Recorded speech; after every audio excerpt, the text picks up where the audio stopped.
Le doyen du corps diplomatique s'est mu d'une profonde gratitude que j'aimerais, au nom du peuple congolais, celui de ma famille et au mien propre, vous faire part de mes sincères remerciements pour l'expression de vos sentiments à notre égard et pour les vœux nous souhaités en ce début d'année nouvelle. À mon tour, je saisis cette opportunité pour adresser aux chefs d'État et de gouvernement que vous représentez dans notre cher et beau pays, à vous, aux membres du corps diplomatique ainsi qu'à vos familles, tous mes vœux de paix, de santé et de prospérité pour l'année 2024. Monsieur le doyen du corps diplomatique, Mesdames et Messieurs les membres du corps diplomatique, comme chaque année depuis 5 ans, c'est avec une joie toute particulière que j'honore cette tradition qui ne saurait être plus belle par votre présence. Procédant certes d'une exigence de bienséance dans les relations entre les États, ce cadre nous offre réciproquement de nombreuses opportunités, notamment celle de passer succinctement en revue les faits ayant caractérisé la marche de notre nation, notamment dans son rapport au monde extérieur, au cours d'une période donnée, ici, l'année écoulée. Tout comme elle nous réserve en même temps la possibilité d'introduire la communauté des nations que vous représentez aux projections et perspectives nouvelles dans lesquelles s'inscriront les relations entre notre pays et le reste du monde pour la nouvelle année qui commence. Monsieur le doyen du corps diplomatique, Mesdames et Messieurs les membres du corps diplomatique, l'année 2023 a été marquée par de nombreux événements et de faits marquants dont vous avez été, par votre présence, témoins. Intervenant quelques jours à peine après ma nouvelle investiture comme président de la République et gardant à l'esprit la triste résurgence des changements anticonstitutionnels de gouvernement sur le continent et le recul des libertés fondamentales, je m'en voudrais de ne pas revenir en premier lieu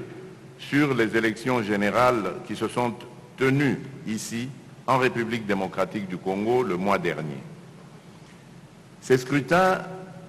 inédits dans leur forme ainsi que dans leur mobilisation, et financés à 100% sur fonds propres, ont consacré la souveraineté du peuple congolais qui, conformément à la Constitution et par l'exercice de son droit civique, s'est librement choisi de nouveaux représentants au niveau présidentiel, législatif, provincial et communal. À ce propos, j'aimerais à nouveau saluer et exprimer ma reconnaissance au gouvernement ainsi qu'à la Commission électorale nationale indépendante, la CENI,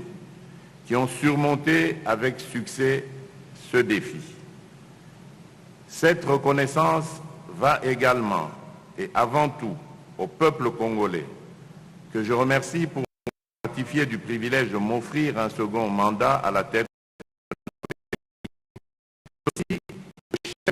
du gouvernement, à leurs représentants et aux délégations de haut niveau qui ont rallié Kinshasa le 20 janvier dernier pour assister à la cérémonie de mon investiture. D'apparence anodine, la présence nombreuse d'imminentes personnalités internationales à la dite cérémonie, dont les chefs d'État et de gouvernement amis, l'appui logistique fourni à la CENI par les Nations Unies à travers sa mission ici au Congo, la MONUSCO, la République arabe d'Égypte et les républiques voisines d'Angola et du Congo, dans les dernières semaines précédant la tenue des élections, sont autant de motifs de satisfaction et de fierté pour notre pays qui fut hier un temps ostracisé sur la scène internationale, sur la scène diplomatique internationale. Aujourd'hui, de nouveau fréquentables, ces faits marquants se veulent le résultat d'efforts inlassables et parfois incompris auxquels mon gouvernement et moi-même sommes livrés sans relâche depuis le 24 janvier 2019. Avec votre accompagnement, nous sommes donc parvenus en 5 ans à rendre à la République démocratique du Congo ses lettres de noblesse au sein de la communauté des nations. J'en veux pour preuve la multitude d'accords de coopération conclus dans plusieurs domaines avec d'autres États durant la mandature écoulée, l'accompagnement actif des actions et initiatives du gouvernement congolais par la communauté internationale pour rétablir l'intégrité de notre territoire national violé par le Rwanda et restaurer la paix ainsi que la sécurité à l'est de notre pays, sans oublier certains événements majeurs constitutifs des temps forts de la diplomatie congolaise en 2023, à savoir la visite d'État et pastorale en République démocratique du Congo de sa sainteté le pape François en février 2023, la visite officielle en mars 2023 de son Excellence Emmanuel Macron, président de la République française, visite officielle qui a notamment coïncidé avec l'organisation du Forum économique de Kinshasa, tenu et organisé par notre pays, la France et l'Union européenne, et visant à renforcer la coopération dans les domaines liés aux métaux stratégiques, au numérique, ainsi qu'aux infrastructures. Ma visite d'État à Beijing en mai 2023, à l'invitation de son Excellence Xi Jinping, président de la République populaire de Chine, la visite officielle en juillet 2023 de son Excellence Matamela Cyril Ramaphosa, président de la République d'Afrique du Sud, au terme de laquelle a été redynamisée la coopération entre nos deux pays à travers la tenue de la 12e session de la Grande Commission mixte binationale République démocratique du Congo, République sud-africaine, et enfin la tenue des 9e Jeux de la francophonie, vous l'avez dit, Monsieur le doyen du corps diplomatique, organisés à Kinshasa du 28 juillet au 6 août 2023 notamment. Monsieur le doyen du corps diplomatique, Mesdames et Messieurs les membres du corps diplomatique, j'évoquais dans mon introduction le contexte politique caractérisé sur notre continent par la résurgence de changements anticonstitutionnels de gouvernement, le recul des libertés fondamentales ainsi que la fragilité des institutions. À cette ombre, de belles et notables éclaircies maintiennent toutefois l'horizon de la démocratie en Afrique, comme en témoignent les différents scrutins tenus sans heurts dans de nombreux États africains et pour lesquels j'en félicite les heureux vainqueurs. Par ailleurs, nous notons avec satisfaction les avancées significatives du processus de réconciliation nationale qui prend cours en République du Tchad sous notre facilitation, conformément aux résolutions de la Communauté économique des États d'Afrique centrale, la CEEAC en sigle. Au rang des dites avancées, il revient de relever l'adoption par le peuple tchadien d'une nouvelle constitution qui doit aboutir à l'organisation prochaine d'élections générales, ce pourquoi nous les félicitons et formulons le vœu que rien ne puisse plus surgir pour perturber la marche consensuelle prise par cette nation vers la consolidation de la paix au Tchad. Dans le même sens, la sagesse et le réalisme avec lesquels les chefs d'État et de gouvernement de la Communauté économique des États de l'Afrique centrale ont géré la crise politique gabonaise force l'admiration et mérite les encouragements de la communauté internationale. Il est impérieux que les engagements pris par les dirigeants de la transition, la classe politique et la société civile soient respectés par un atterrissage en douceur de la transition par des élections démocratiques en vue d'un retour réussi à la normalité républicaine et au régime constitutionnel démocratique. Monsieur le doyen du corps diplomatique, Mesdames et Messieurs les membres du corps diplomatique, en dépit des progrès remarquables relevés ci-dessus, l'existence de quelques points chauds en Afrique doit nous préoccuper. Je pense particulièrement en ce moment précis à l'enlisement de la situation politique et sécuritaire du Soudan, mettant en péril nos frères et sœurs soudanais ainsi qu'une civilisation millénaire. Cette tragédie qui se déroule sous nos yeux depuis près de 3 ans se veut toujours plus dramatique, tel que l'illustrent les combats, les pertes en vies humaines et la destruction des infrastructures socio-économiques. J'entends ici interpeller la conscience morale des protagonistes et leur demande de déposer les armes afin de donner une chance à la paix. Cet appel est également lancé à l'Union africaine et aux Nations unies, dont la solidarité et l'engagement sont attendus face à la tragédie soudanaise. Attaché à la solidarité entre les peuples et aux valeurs panafricaines, je rappelle qu'une Afrique souveraine est d'abord celle capable de résoudre ses problèmes et d'assurer le bien-être de ses populations. Il est donc temps que nos institutions continentales et régionales prennent leurs responsabilités face à cette crise. En effet, nos frères soudanais attendent de nous des initiatives fortes pour imposer la paix et sanctionner les auteurs de crimes atroces qu'ils subissent. Et conformément aux valeurs qui nous unissent, aucune excuse ne peut nous détourner de notre responsabilité collective, autant que le principe de subsidiarité consacré par l'acte constitutif de l'Union africaine ne peut exonérer au profit des seules communautés régionales notre organisation continentale, j'ai cité l'Union africaine, de son obligation d'assurer la paix et la sécurité en Afrique. Monsieur le doyen du corps diplomatique, Mesdames et Messieurs les membres du corps diplomatique, je ne pourrais m'appesantir sur la paix et la sécurité en Afrique sans évoquer la crise sécuritaire qui sévit à l'est de mon pays. Depuis près de 30 ans, des forces négatives ainsi que des groupes terroristes étrangers sèment la mort et la désolation dans cette partie du territoire national. Cette horreur n'est toutefois pas imputable qu'aux forces négatives et terroristes, mais également à des gouvernements, notamment celui du Rwanda, dont la responsabilité dans cette tragédie a depuis de nombreuses années été établie. S'agissant de cette crise,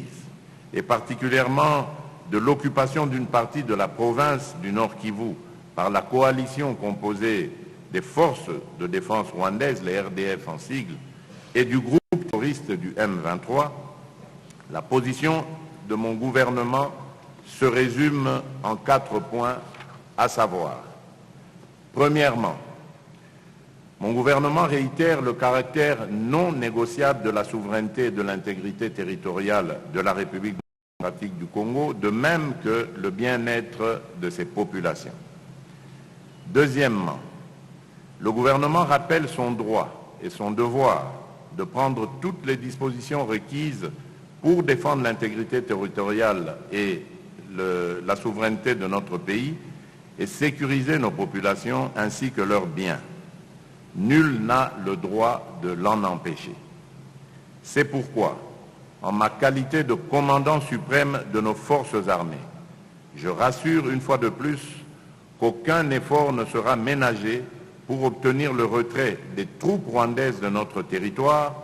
l'éradication des groupes armés et la restauration de la paix dans toutes les zones en proie à l'instabilité. Troisièmement, le gouvernement reste fermement attaché à la mise en application du plan de paix issu des processus de Nairobi et de Luanda, endossé par l'Union africaine et soutenu par les Nations unies. Ce plan demeure la seule voie valable pour un règlement pacifique du conflit qui oppose notre pays à son agresseur, la République du Rwanda. À cet égard, je tiens à souligner que la République démocratique du Congo a respecté tous ses engagements souscrits dans le cadre de ce plan. Cependant, le Rwanda a, comme dans ses habitudes, manqué aux siens en empêchant l'exécution du plan de paix de Luanda et de Nairobi. À ce jour, les forces de défense rwandaises continuent à opérer impunément et en violation du droit international sur notre sol, comme l'attestent les rapports des groupes d'experts de l'ONU sur l'insécurité à l'est de la République démocratique du Congo, ainsi que les clichés tirés des drones de la MONUSCO et des forces armées de la République démocratique du Congo, les FARDC. Enfin, quatrièmement, un règlement du conflit par les voies diplomatiques pourrait être envisagé avec le Rwanda. Cependant, pas dans n'importe quelles conditions. En effet, aucun dialogue ne peut et ne pourra intervenir avec notre agresseur